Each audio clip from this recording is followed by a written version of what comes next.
Näin helppoa laskuttaminen on JobQuokilla. Aloitamme lisäämällä uuden asiakkaan. Tässä valitsemme, onko asiakas yksityishenkilö vai yritys. Kun olemme kirjoittaneet muutaman kirjaimen kenttään, ohjelma hakee automaattisesti yrityksiä patentti- ja rekisterihallituksen rekisteristä. Nyt asiakas tarvitsee vain tallentaa. Nyt olemme valmiita luomaan ensimmäisen laskumme. Valitse laskun vastaanottaja.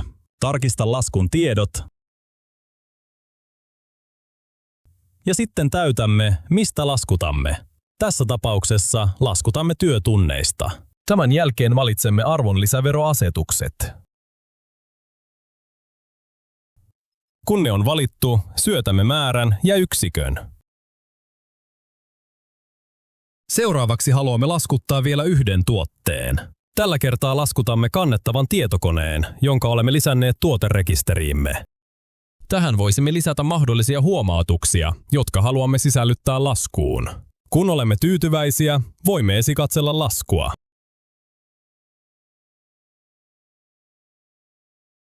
Erinomaista. Nyt tarvitsee vain valita laskun toimitustapa.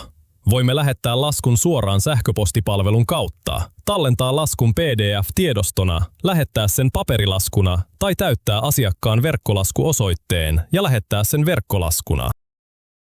Tässä tapauksessa lataamme laskun itse. Täältä valmis lasku nyt näyttää.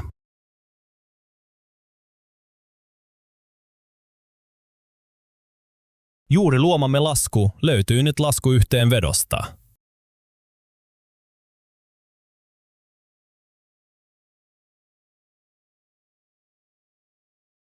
Täältä voimme nopeasti ja helposti ladata sen uudelleen sekä luoda muistutuksia.